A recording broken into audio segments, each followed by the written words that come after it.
My name is Niels van Doorn. I'm an assistant professor in new media and digital culture at the University of Amsterdam, and my work is about the opportunities. Oh, wait. Does that work?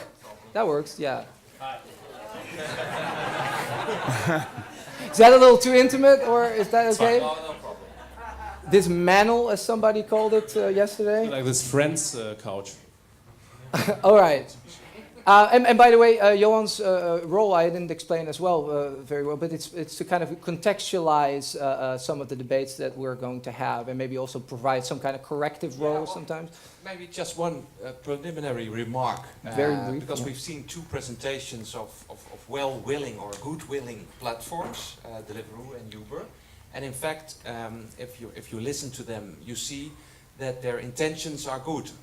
Although they are presenting something to improve what they deliver, and they improve partnership relations with the people they work with. But underneath, when you listen very carefully, you also hear the problem they address. And the problem they address is that they want to improve, they want to be more than just an internet application, but there are consequences to becoming more than just an internet platform, an internet application. The problem is relevant in all European countries, because when you upscale, which is a term used by online platforms, you upscale your services, which means you give a liability insurance to the drivers in this case. You do something with insurance for car accidents and paternity leave. I even saw paternity payments. Then you have the problem that you could be regarded an employer under national EU member state law. And it goes the same in all European countries. In fact, the basic element of being an employer is that the worker works personally. There's some kind of a obedience relation with the employer, and you get paid for it. Then you're an employer. And the consequences of being an employer is different in every European country. But when we focus to the Netherlands, in this case, and it works in a lot of other European countries, it works the same, then it's all or nothing. You're in or you're out. And meaning you're in says that you don't have any freedom as a platform in choosing what you want to offer to the people you work with. So you have the problem that you get all in, you pay wages during illness, you have to pay holidays, there's paternity leave, there's maternity leave, there's everything. And that's a problem for the platforms, because they don't regard themselves as an employer.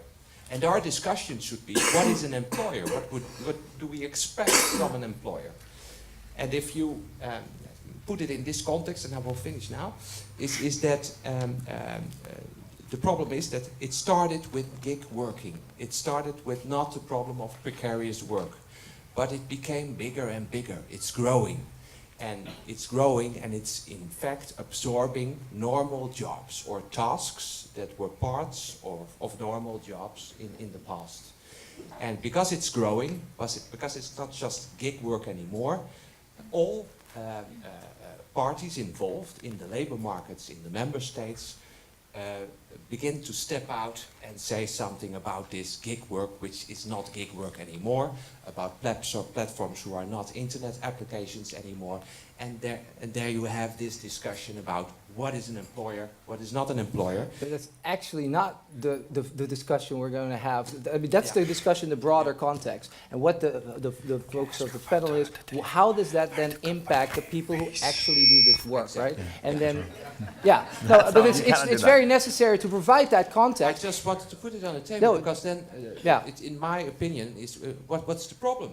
Because you have here platforms that say we want to give liability insurance. Well, we'll hear now, right? What are some of the problems, the challenges that people are facing? No, but thank you for contextualizing it, and that gives us now a chance to take it down a few notches, to a few levels, to the concrete experiences of everyday life for the people who actually do that work. And having said that, I'd like to take a few seconds to kind of briefly for you to introduce yourself, maybe your first name and the platform you work for, and maybe you work for multiple platforms, and then we can start the discussion. Is that on? Sorry for interrupting, but I have to leave. Hi.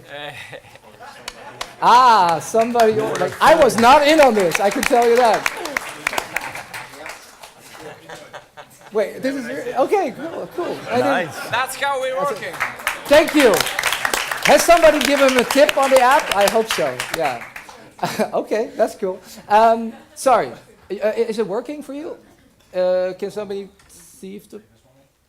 Is that one working? This one's working, and otherwise you can use that and we'll just switch it. Hi, my name is Flutar Marius. I work in the platform for Deliveroo, like a rider. I work every day like 10, 12 hours per day. I have the e-bike. And I like to work for this company because the payment is very okay for the moment, and many things is need to be little to fix. Example for the rider what is for Deliveroo. Yeah, we'll get to the things that we want to fix in a second, but we first just finished briefly the introductions, so everybody knows who is talking. Yeah, you can hear me. My name is Sergio. I'm working for the platform Deliveroo, and beside that I have also my own company, repairing PCs for consumers mainly, and it's a very nice combination. Well, my name is Carlos, and I work for Uber because the difference of another job and Uber is because, for example, you can make your sketch, and you can work when you want, the time that you want. No, the boss have to tell you when do you have to work. Thank you. For example, also they pay a little bit high salary that, for example, another companies or another job in Amsterdam, for example. And if I can decide my sketch or they pay a little bit better than, for example, waiter, for me it's better this job for this point, no? But for example, another bad thing is sometimes we have high salary and sometimes we have not orders because it's good weather and so. And I think this Uber have to change because we are employer also, and I think they have to pay if we don't have orders. They have to pay a little bit for this the same salary every week, I think. Yeah, so that's one thing that I hear from multiple people here, and it's something we want to discuss in the group in a moment. But first, there's two other people who'd like to introduce themselves. I'm Bart Mali. I work for both platforms, and I'm a student, information and security management. Right now I'm doing an internship at ANWB, and I try to work like 5 to 6 hours a day for one of those platforms.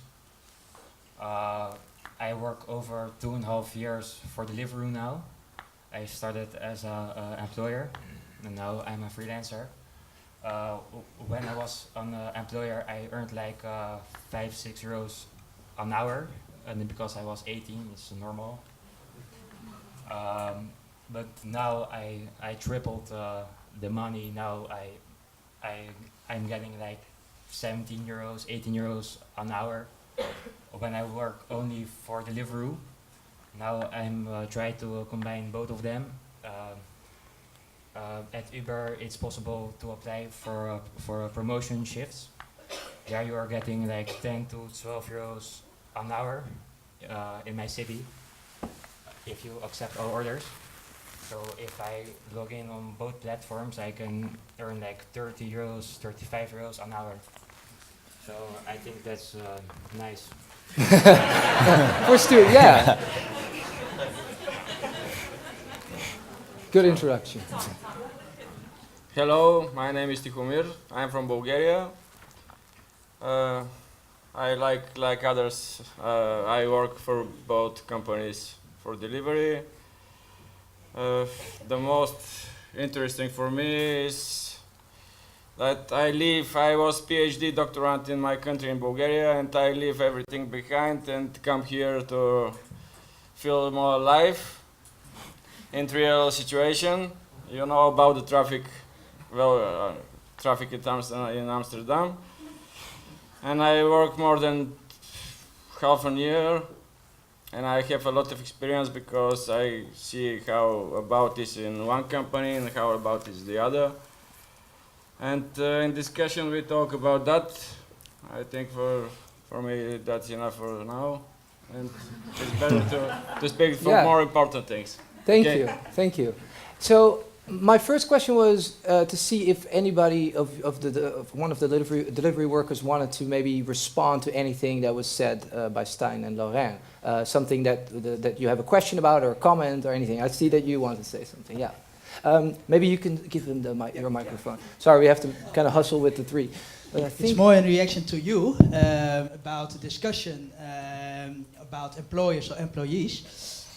In practice, it's very frustrating for a lot of riders when we hear from Deliveroo and maybe also from Uber, we cannot help you with that, or we cannot advise you with that, because otherwise we will seen as employers.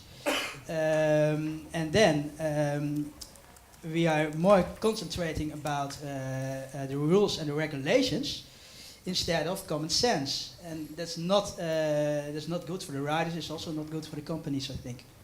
Yeah, well, a short remark on that. Common sense based on the law is that if a platform upscales and does more than just providing you with the ride or the delivery, then the law says then you are an employer, and then you're all in, as I just explained. There are ways in which you can change this yourself by not letting your client, Deliveroo or Uber, upscale these services and take care of all kinds of insurances, but take care of insurances yourself. And what I now see is that a couple of, almost 100 years ago, we had the idea of the cooperation in the Netherlands. That was before employer-employee relations. And what it meant was that people like you, in a similar situation, confronted with one mutual client, ally together, start a cooperation, and contribute to this cooperation. And even there's a possibility that the platform itself contributes to the cooperation, and the cooperation pays the insurance and the hours you're waiting for an order, and you don't get paid by the platform. So what I just want to say with this is a legal solution, but in normal language, this means that when you want to arrange something for yourself, because it's not just a gig for you anymore, it's your daily work, and you're involved most of the wake hours of the day with working, you take care of what you cannot get from your client yourself by starting a cooperation, letting the platform fund the cooperation. And if you would ask that to the platforms, they would say, well, they won't give you the answer, we cannot do this because then we're all in employership. There should be some kind of discussion possibility here. But what would you like to see, very concretely? What would you like to see changed? Now, for example, it's not just for me. I know how the taxes, for example, work, but a lot of people don't know how they can get their VAT. It's quite complicated when you don't have a father or a mother who has a company, and people who are 18 years old maybe don't know the language very well. How should they find out how it works? And on the streets, I advise some of the people look into this. You can get your VAT back, or you can do that, or. So you're doing the advising. Some and not yeah, to riders. Exactly. I speak to, just yeah. on the street. Yeah, just on the street. But would you like for Deliveroo or Uber Eats to actually give some of that information to to couriers? To take some of those responsibilities of explaining how things work? No, I do it face to face to the riders. Sure, but would you like it's not, the platform to do it? Yes. Yeah, maybe it's maybe an Will be interesting great. thought. Stein, can you Yeah. maybe respond to this? How about giving... I have one. I'm very Oh, you were fortunate. mic'd up, sorry. Yes, Yeah. very fortunate. When you hear this, what are you thinking? A couple of things, right? So one, I love that you take that upon yourself. So that's, I mean, of course, that's great. And to the point of the cooperation, I think that could also be a solution. And I'd love to somehow cater for this to work better. I mean, our role could also be, if this is really something that you want to do, to give you more of a, make that part of the platform, that you could take a role in teaching these guys, if that is something that you like, right? So that could also be For an extra avenue. wages, I might hope. Right? Well, I Not think free that, labor. no, I He's think paid by the corporation. Yeah, No, and I I mean, thi- this corporation thing is floating here in the middle. That's like this Fata Morgana. But we have to talk about what's actually happening. And the point he's making, right, is that you want some more information about what you do with taxes. What about insurances? So a bit more information from the platform itself. so. And yeah, I think this kind of thing, right, where a lot of the workers struggle with this, but a lot of them actually have the information that the other guys need, right? And maybe it's up to us to participate in that and make sure that there is this transaction between the two where they actually give the information that the other guy needs, right? So yeah, good suggestion. I mean, we need to explore how to do it and how to make more of that. So one thing I heard was indeed the lack of information about particular very important issues about taxes, for instance. But another issue I heard in our conversations and what you wrote to me as well, it had to do with frustrations concerning the statistics that are used, the metrics, the performance metrics that both Deliveroo uses, Uber uses in a different way. And I think you have something to say about this, right? Yeah, of course. About I have the something fairness to or say unfairness. about this.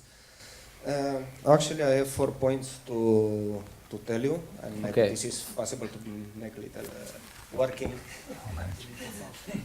Maybe it's possible this working little more better for the platform, also for Deliveroo, also by us for the driver. The one problem is the statistic, because so many drivers have scooters or bike, and sometimes you get a problem for this, and you need to fix. An example that you not work 1 day or few days, your statistic is go down, and have the consequence for the next week. And this is make also damage for us, because you're not possible to get the hours in the time, and you're not possible to work.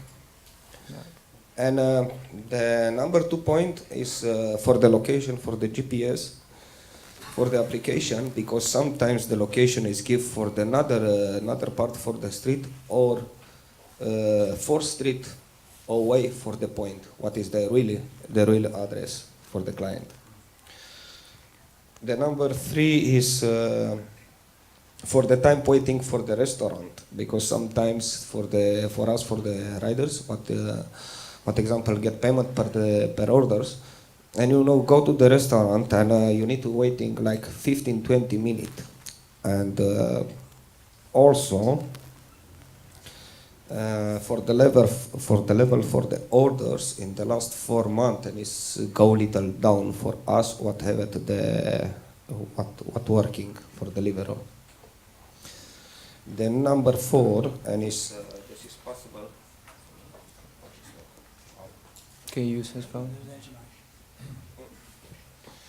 The number 4, this is possible to send the message to the restaurant and to make the food in the time for the riders. And Because why? Because you have to wait too long? because the time waiting is very long, many times. And actually Deliveroo is promised by us to make like €13.50 per hours, and as you work like freelance, and you want to make example not 2 orders or 3 orders, you have a possibility to make it 4 orders. And as you lost for every orders 25 minutes to go to the restaurant and to go to the orders, and you lost in the total half hours, and you're not possible to work in like this. This is the many things is try to fix it actually.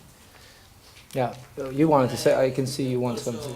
And I agree with my friend. Some restaurant, for example, when you go to the restaurant, they have also customer clean tourist people. And for example, you know that every order had to do in the first order. Well, for example, one order is 4 o'clock. You had to make this order. Another order is 5 minutes later. You have to make this order later. But sometimes in McDonald's or whatever restaurant, they look to you. They say sometimes, "Can you wait 5 minutes?" But you have to wait 25 minutes or 30, and they do the order of the tourist people. And when the restaurant is empty, then they do the us order, no? Or orders. And I think if you say something to Uber platform or Deliveroo, I think that we are always in bad situation if you say, I have to wait 30 minutes because the restaurant then say bad point for you, and always they had more right than you.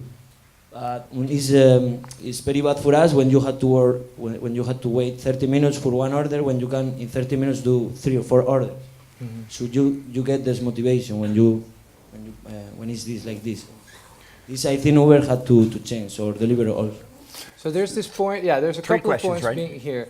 One is about excessive waiting times at restaurants for which they are not paid, Yep. right? Which diminishes or they then can make less orders per hour, right? That just diminishes their income, their earnings. Another one that was mentioned by you is and it happens apparently both for Uber and for Deliveroo, are incorrect maps.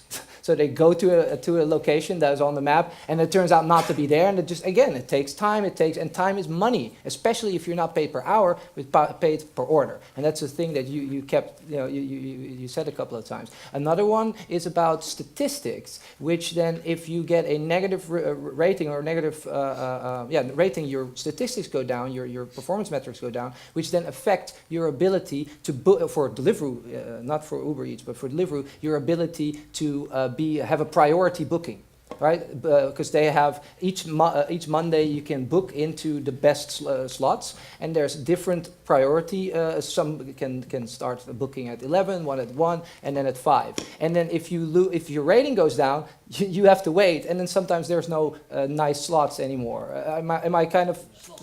Yeah. Am I representing this okay for you? So these are some very serious concerns which directly affect their income opportunities. Is there, by the way, also something you wanted to add to this? Yes, I can. Before I we hear that the problems are really common from the other company, from Deliveroo, because now I'm in Uber. But there is something really better in Uber also, with the rating system. Because there is feedbacks up and feedbacks down. They give... customers give us these feedbacks, and restaurants also. And for example, if I deliver the food and not good looking because of the not good the food package, it's not in good package. Some of the restaurants put it just don't care what happens with the food, and we're working in hard conditions, and everything can happen. And when I go to, for example, yesterday, one salad was put in some really strange package, looks like spaceship or something like that, without any stretch for security and things like that. And of course, the sauce of that salad is going out, and it soaks the bottom of the bag, and the bag is from paper. Yeah. And you know what's next? The salad is down on the floor at the client, because when it's in my backpack, it's all right. But when I take it out, this soaked bottom, just it's very loose, you know what I mean. And in that case, what happens next? I receive bad feedback for that. But where is, for what exactly I'm, you know what I mean? We get what you mean. And it's very unfair. It's very unfair.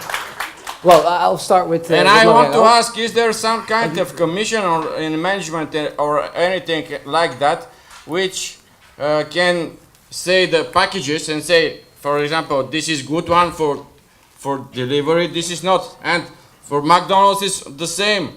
The form of these cups for the drinks, Yep. you know, they use post automats because it's more cheaper than cans and things like that.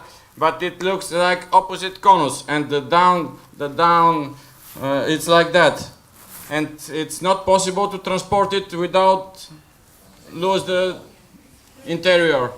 Before we get to Laurin, I think Bart also wanted to add something to it, and then Laurin gets the chance to respond, and Stijn as well. Yeah, the bags are not strong, so when there's soup in the bag, it can fall down. But I just simply ask to the customer to put their hand under the bag, so the soup doesn't go down. So it's an option, I think. But do you have similar experiences with the rating system, the performance metrics? Yeah, like in the egg where I work, there are many riders who want to work, and not many shifts available for them. So like many riders are getting like shifts of 8 hours a week when they want to work like 50 hours a week. But I think if your the statistics are good, so if you go to your shifts, if you're applying, you're getting enough shifts to work.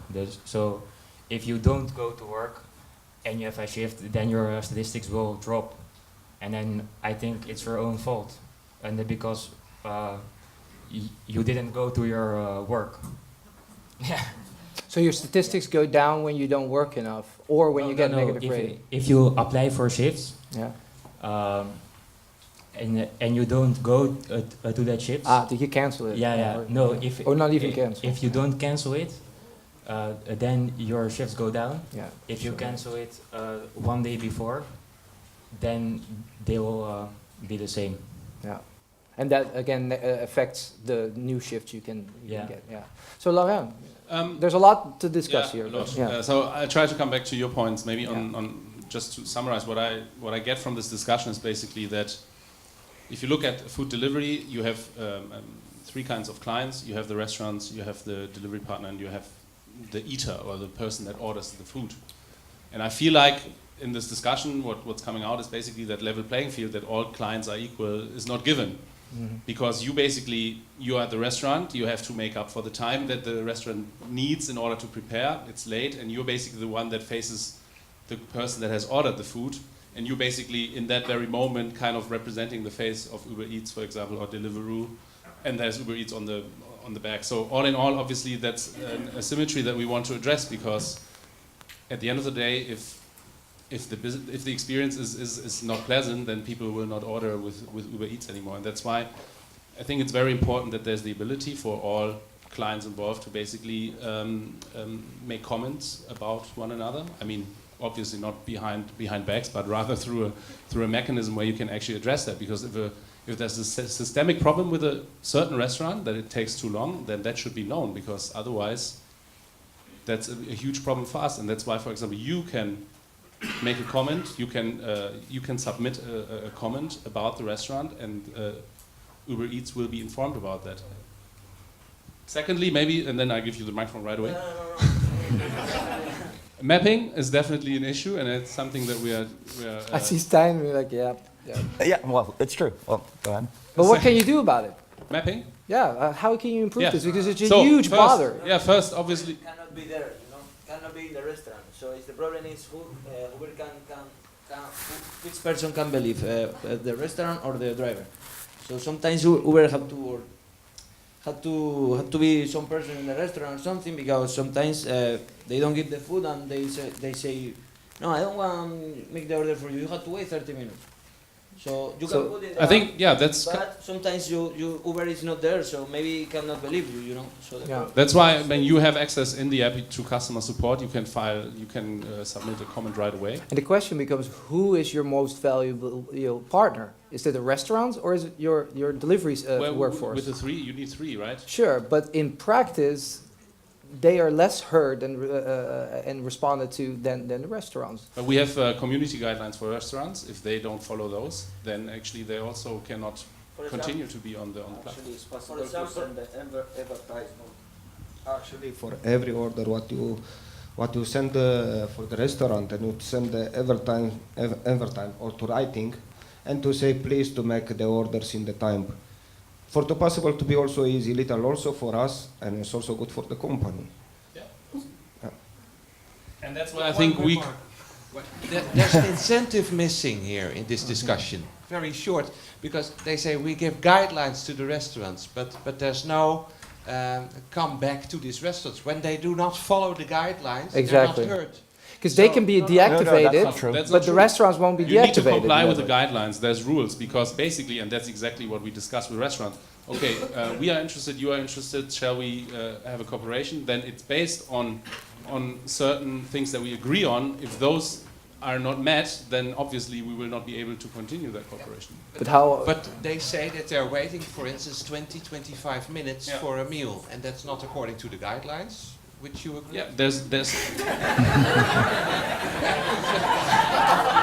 I see you're a lawyer. You want to see the contract? No, we staged this discussion. No, but obviously we agree. I mean, obviously we don't write. Okay, you need. If it's 25 minutes, it's a problem. It's a problem when it's a huge delay because if you order and we basically say if you, it's basically delivery at a push of a button, then if that's 25 minutes, obviously that's taking very long. So we want to move towards a very frictionless service provision, and that can only be guaranteed if we can actually agree with the restaurant that the food is prepared when the courier arrives. But it's apparently still happening a lot. So something's not working And that's in this because system. I try to, and that's what I take with me basically as feedback is basically the customer support that you want a quicker response, that you want follow-up action, you want quicker response from Uber Eats, you want that it's not enforcement, but you want basically that Uber Eats speaks to restaurants and improves or fixes for that problem. Stronger restaurant discipline, right? And maybe also the threat of deactivation.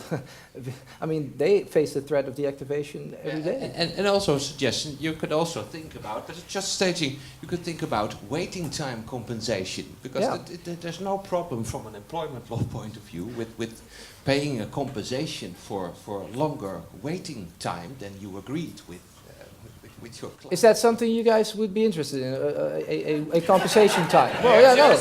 But like we can talk about what we think is a great idea, but we have to continue ask you. Like, is that something you would be that would be great? So you get a pickup fee, you have a drop-off fee. Would be interesting to also Fee. a waiting fee, Yeah, just a why not? time-based fee. It's fair. It's fair enough, of course. Yes, I would wait all day if there was. Well, within It's a good limits. point. Yeah. It's a good point, But it incentivizes you, Uber, Deliveroo, to really discipline the restaurants. Because otherwise, if you don't do that, you have to pay a waiting fee to the delivery. I think the incentivation, and yes, right, these are things that we should discuss. And if it's really something that is taking significant amount of time, then we have to address it. But don't think that we currently don't have any incentive to fix this, because for us it's super important that the riders have a good experience, that they don't have to wait. And for us, because then otherwise their earnings are hurt. Also, we have to make sure the food is in acceptable limits to the customer, right? So we promise the customer it's there within 20 minutes or 25, whatever it is. And then if they have to wait at the restaurant, that's very bad for basically the two other stakeholders in that one order, right? So yes, for us it's very top of mind, and we have a lot of account managers looking at this every day and trying to improve with the restaurants. And if push comes to shove, if it's really that bad, we also remove them from the platform. So it's really top of mind. But in the meantime, time-based compensation for waiting? So it is priced in, right? So it's a price for a total delivery, where we know that part of that is going to the restaurant and waiting there and taking the food. So it is priced in. And then, true, of course, sometimes that takes a little bit longer, and sometimes it's really quick. And there is a risk in there, I totally agree. But it is already priced in on average, because that's what we're trying to aim for, right? That they have good earnings on average. But that doesn't speak that well for the average earnings then. I No, mean, it hurts the average earnings, so we need to reduce it. their average earnings. Yes, Yes, their exactly. average I earnings, see yes. that you wanted to say something. For example, in the same restaurant, I can do the order fast one day. If in the restaurant is working another person that is not very good or very fast, then in the same restaurant you can wait 30 minutes. It's depend of the person sometimes, because also the person that work in the restaurant is with the tablet, and they do the order in the tablet with Uber or Deliveroo. Sometimes it's good employer, and they do all the order fast, and you can pick up the food fast. But So the problem is sometimes the people that work in the McDonald's or pizza or a hamburger, sometimes they are fast, but sometimes they are busy and they don't know Uber or they are new, and then the rider come, not only me, all the rider come. I had one order for this person or for this street, and the person sometimes is new, I think, and they say, yeah, you had to wait 5 minutes, but you had to wait 30 minutes. Yeah. And So this is I think some person is good, some person are more slow than another. Laurin wants to say something, Just and I trying want to to move on work to down another your- topic as The well. list that you put, so mapping, I think it's a problem, and I think this is where obviously when we talk about digitalization and what improvements it can bring, we're constantly trying to invest in our mapping. But currently, if I don't know if you have used it, so if you use the Uber Eats app, you're prompted actually to Google Maps because that is more accurate. So I don't know if I don't know what maps do you use. I use my map of my phone only. Okay, Google Maps or The bot is make problem for me. Yeah, but okay, so when that happens, I heard, if I understand you correctly, Deliveroo sometimes compensates for the time that that it took to kind of go to the right address, but Uber Eats doesn't. So is there? It's just like with time waiting and time-based compensation. Shouldn't there be a compensation if you send them to the wrong address? And because again, it takes them time, and time is money. yeah, it's interesting, but also I think what you need to correct for as well is that that this misdelivery doesn't happen, right? So I think if you use technology, and that's something we try to do now, by for example, if you order, you actually need to put in your apartment number. If you order, and Maps actually locates you somewhere else. More food. No. No. No. Okay. Who's doing this? Like, seriously. Who's ordering? Who ordered? Who ordered? You have a name? Alina, of course she did, yes. Well, Alina, your food is here. Where is Alina? Alina? No. She's She probably- wouldn't say yes now, right? No, She wouldn't exactly. speak up now. I knew somebody had to do that, yeah. Okay. I hope she's giving a good tip, yeah. So yeah. I think what technology you. can do as well, if you order... Thank you. Thank you.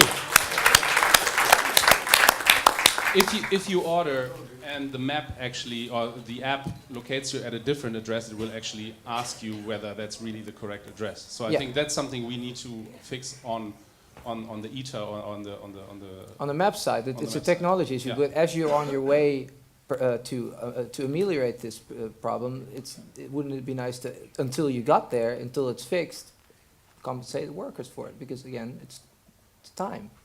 Time is money. So that brings me to another topic that you briefly discussed, and I think somebody else as well, is one of the problems that is common to all of you or your experiences is that, okay, so when the orders are coming in one by one, it can actually make you quite some money, especially when there's promotions, for instance, with Uber. But there's also times when there's hardly any orders, and when there's no orders, there's no pay. Or there's not enough orders that you could make, because, for instance, you are on an e-bike, so you could technically, I think, do more orders than how many orders could you do per hour? You think 6, 7. 6, 7. And how many are coming in these days per hour? Now, in this moment, 3, 4, sometimes 2. Sometimes 2. Okay, so 2, 3, 4. So doesn't put you at maximum capacity. Not every day is the same. So he has high productivity, could do more, would be good for him, would be good for you, but he's just not seeing them. Why is that? We have recently introduced minimum guarantees, so it's basically, and I don't know if you have benefited from that. It's basically at different hours during the day. If you don't meet a certain amount, you will actually get a minimum guarantee for that hour. So that's something that we have introduced to kind of fix for that problem. But are those minimum guarantees, which are always conditional and temporary guarantees, right, for particular slots during the day, are those guarantees during times when there's already high demand, or because then they don't mean Depends. that much, but they What's would be outside? really useful indeed, this minimum guarantee during down hours when there's not as much demand, right? Because then they are kind of hurt by the fact that they want to work, they're there, but they're not making any money. While in the old system, right, your old system, they would make money anyway because they would be paid hourly. So that's something then to look at. If you have these temporary minimum guarantees, which I guess is kind of a substitution for a minimum wage for a little bit, they should be placed. They should be allocated to particular times when demand is low. We have, but I think we had to make a little bit more hours. For example, we have from 6 until 9. They pay per hour, but I think they can make 6 hours for take a minimum salary. 6 hours is 60 euro or 70 euro per day, so you can live with this one day. But if they only pay 3 hours or 4 per day, it's not enough, I think. No. So, Tiomi, do you have anything to say about this as well? Is this something you experience? I'm only waiting to hear about the packages. Is there any standards over there? Oh, you're still waiting to hear about the Because I package? have a lot of problems. I'm sorry that I didn't know that was still on your mind. I'm still waiting.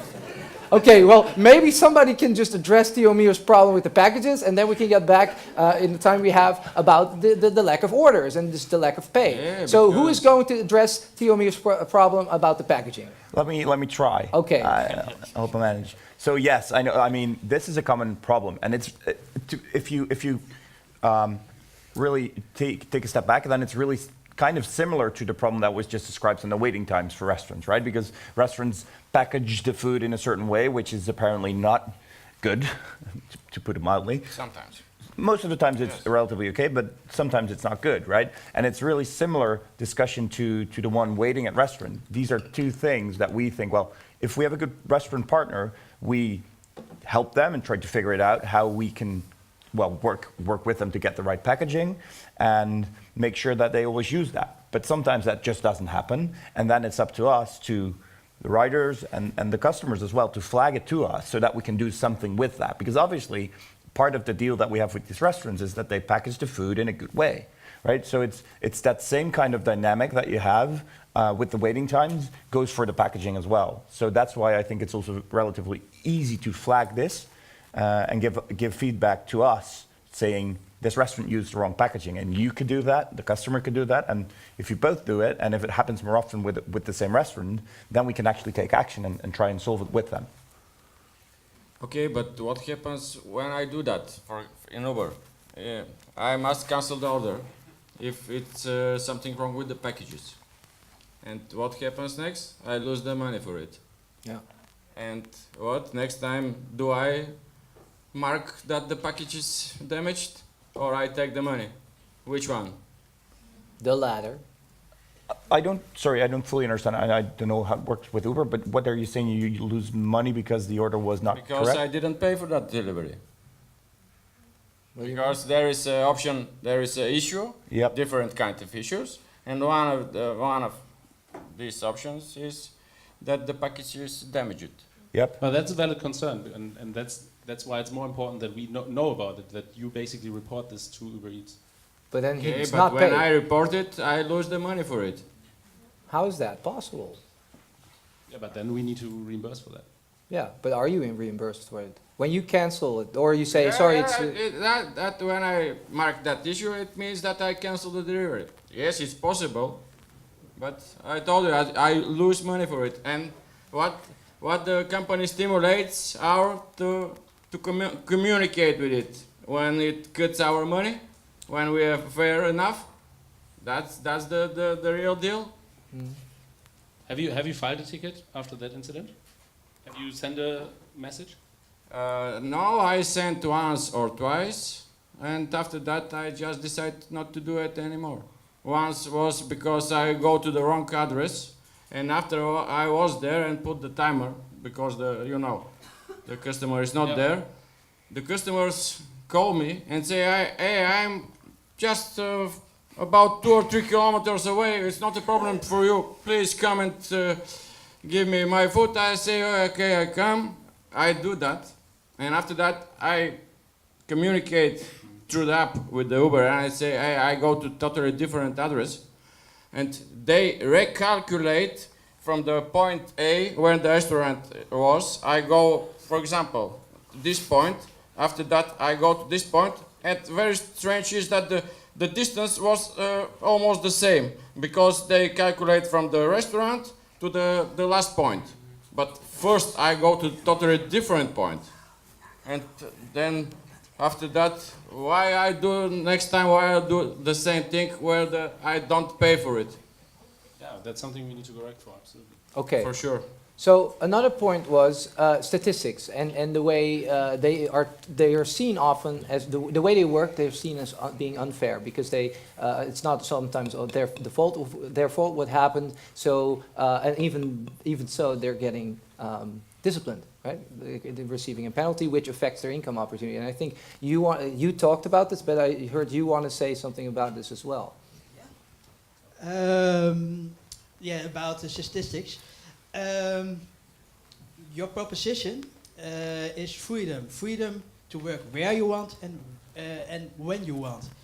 But in practice, and it's the last few weeks, especially in the summertime, at Monday, a few minutes after 11, most slots are occupied in a hurry.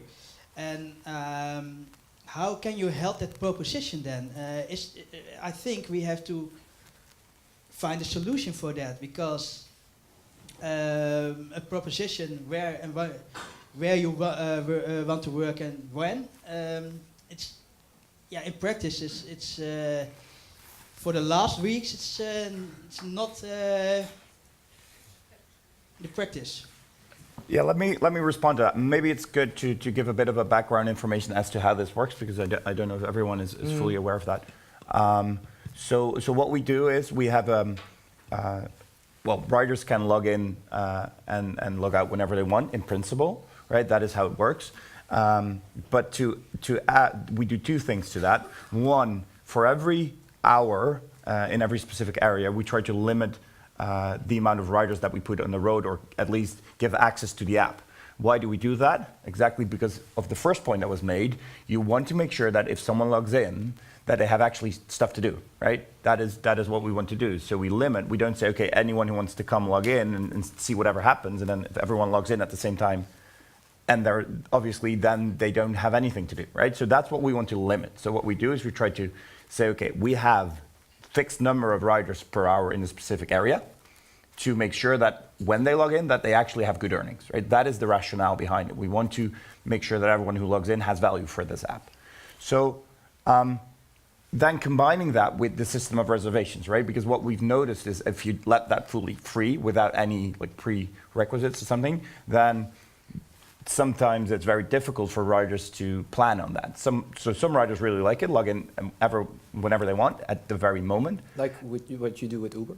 Yep, yeah. And some riders like to have a fixed hour or a couple of hours in a specific day in a week, right? That is what some people like. So what we tried to do is we created a system where you can, next to logging in all the time, you can make a reservation for a specific hour where you have the right to log in. You don't have to if you don't want to, but you can use that system to book that slot in advance, right? That is how the system works. And the point that was made here is, well, what we see now is there are so many reservations being made that for me, it's very difficult to to work at the exact hour that I want to in the zone that I want to, because there is no availability at that time because all the slots are booked, right? And that is, of course, not good, because we want to make sure that people find the time that they like and that they can actually work.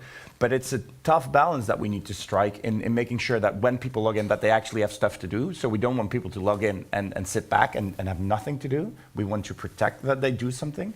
But then you need to balance that with having the right amount of riders to exactly fill the slots. And that, unfortunately, doesn't always adds up 100%, right? Sometimes you have more riders wanting to take a slot. But I'd rather than limit the number of slots and making sure that at least the people that log in have good earnings. But that is a very tough balance to make, and sometimes that means that if you log in at 1 or at 5 on a Monday, that you have that you wouldn't have the slots that you like, right? And that is the balance we need to strike, which is very difficult. Very difficult. I also have not the solution for this. Otherwise, it should be very simple. When this is a reality, maybe it's you have to think about the proposition to shout very hard. You can work where you want and when you want, especially also in the communication on advertisements on Facebook or things like that, to have a more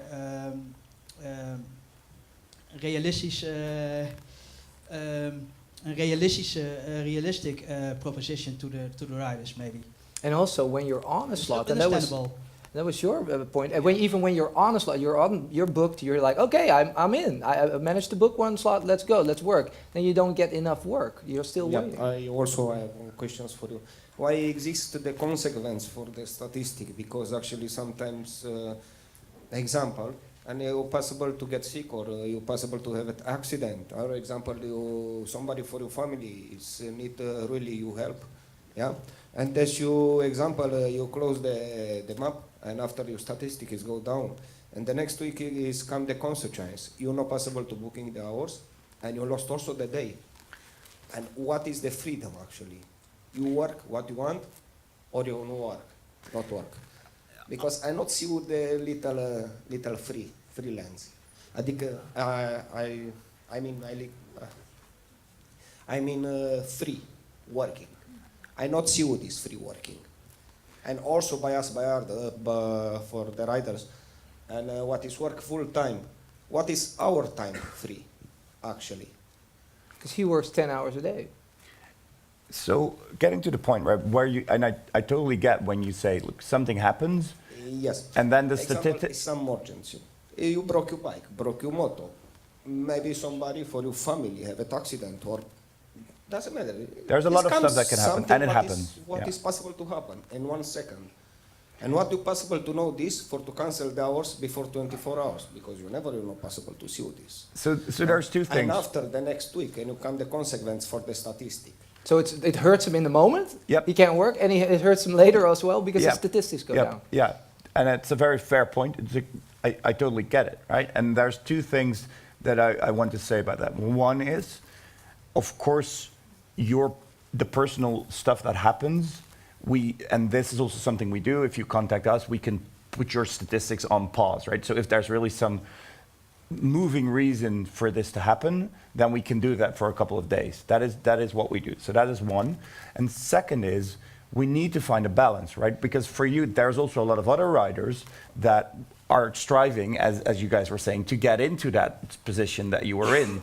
So if you use the system in a way that is you use the reservation system and you don't show up, and you just book a lot of slots. And I'm making an example. I'm not saying that you do it, but we need to find a way to balance this.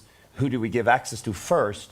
Because if you just make the reservation for all the slots and you never show up, then you take slots for someone else who would have shown up, right? So that's, again, a very tough balance to make. And of course, if there's moving circumstances with riders that we know have, and you are probably a very good example of that. I don't know the exact statistics, but it worked for a lot of hours. Yesterday, I was to deliver the food, and for 1 second, I forget the phone on the bike, because for the level 1, this was the old woman, and I need to bring the package up. And when I come back, the phone was gone.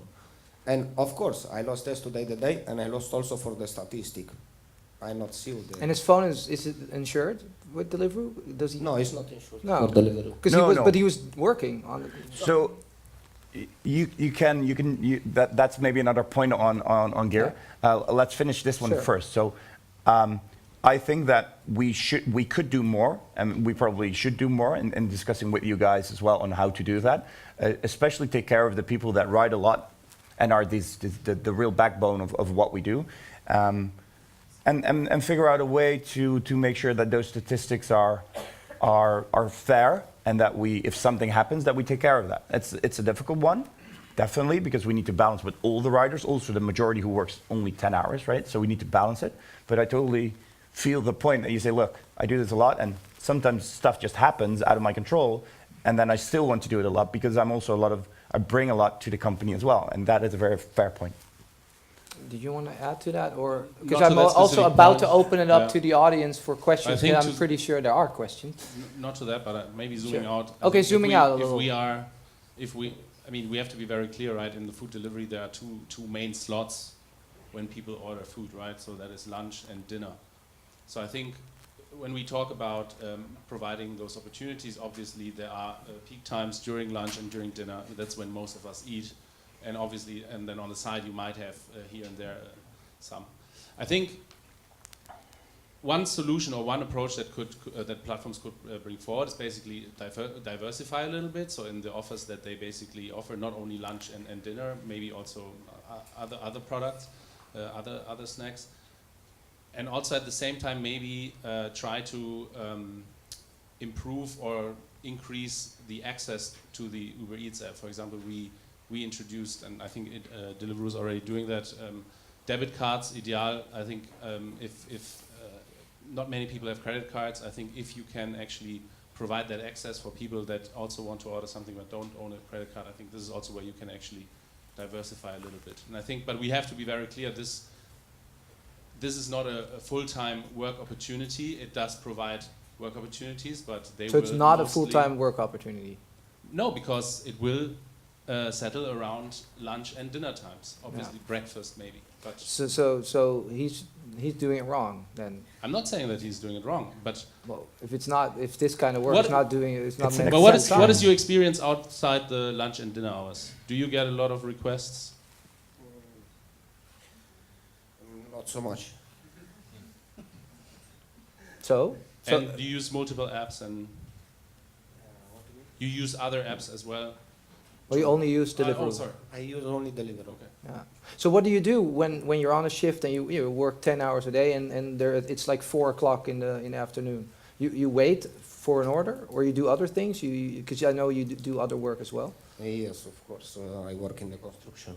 Yeah, you work in construction, but that's not something you can probably do in between the two shifts. No, I do it in some small part Yeah. in the day. So at 4 or 4:30 you'd be waiting for the next order to come, but it would be very slow. Yes. And is there any way that he can be compensated for just being work ready? Right, he's on the job, he's ready to work. There's just no order coming in. I'm looking at you. I mean, in our system, as I explained earlier, with that access, I think we try to provide access for everyone. And obviously, we try to give as much information as possible. Again, when there's peak times, when there is more orders coming in.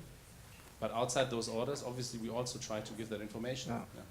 One solution would be, try. and then I'm opening it up to the crowd, to the audience to see if there's questions. I think one solution would be something I've been thinking about, is that maybe you want to have a two-tiered system in which people that do work like 8 to 10 hours a day are paid per hour, right, and have a minimum. And then you have another tier of more flexible workers who then get paid per order, for instance. One remark. Yeah. Well, wait one more minute and I'll open it up. It's a couple of seconds, but No, sure, we're I mean, talking you're now sitting here, about, right? guaranteeing work and not having enough assignments during a slot. That's the consequence of being a self-employed worker. Yeah, so we get back to The that. point is that what platforms should do, of course, maybe they're willing to do it, but there's no legal obligation to provide enough work to fill a slot in order to make it possible to earn enough to live. And that's the whole point here. If you see it differently, and a lot of parties see it differently, you should say, well, then you're not self-employed, but an employee. And an employee has a guarantee to a certain amount of hours and a certain amount of pay. And then we're back in the discussion. Exactly. So we're back to where we started. I would love to thank everyone here on stage, all the panelists, for a wonderful panel. I learned a lot and I enjoyed this thoroughly. I also want to thank all of you. Maybe you can walk up to each of the panelists here, because I'm pretty sure you'll hang around for maybe another 10, 15 minutes, I hope. Unless you have to go, then we're not going to keep you, of course. Okay, thank you. Thanks so much.